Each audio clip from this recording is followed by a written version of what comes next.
Maharashtra bulletin, आपला महाराष्ट्र, आपली बातमी. नाशिकमध्ये गाजत असलेल्या TCS धर्मांतर प्रकरणात मोठी घडामोड समोर आली आहे. या प्रकरणातील मुख्य आरोपी म्हणून शोध घेत असलेली निदा खान अखेर पोलिसांच्या जाळ्यात अडकली आहे. गेल्या महिनाभरापासून पोलिसांना हुलकावणी देत फरार असलेली निदा खान हिला छत्रपती संभाजीनगर येथून ताब्यात घेण्यात आले.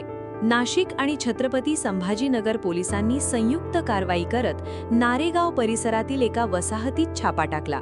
निदा खान कुटुंबासह तेथे लपून राहत असल्याची माहिती पोलिसांना मिळाली होती. साध्या वेशातील 20हून अधिक पोलिसांनी 4 दिवस परिसरात गुप्त पाळत ठेवून ही कारवाई यशस्वी केली. तपासादरम्यान निदा खानने नाशिक, भिवंडी, मुंब्रा आणि छत्रपती संभाजीनगर असा सतत प्रवास केल्याची माहिती समोर आली आहे. फरार असतानाच ती गर्भवती असल्याचेही उघड झाले.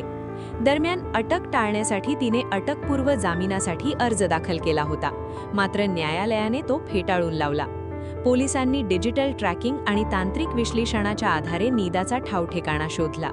तिच्या मोबाईलमधून महत्त्वाचे डिजिटल पुरावे मिळण्याची शक्यता व्यक्त केली जात आहे.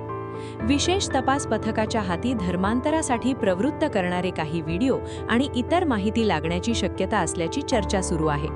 निदा खानला आज न्यायालयात हजर करण्यात येणार असून तिच्या चौकशीतून या संपूर्ण प्रकरणातील आणखी धक्कादायक माहिती समोर येण्याची शक्यता व्यक्त केली जात आहे. महाराष्ट्र बुलेटिनसाठी सयाजी पवार, नाशिक. महाराष्ट्र बुलेटिन, आपला महाराष्ट्र, आपली बातमी.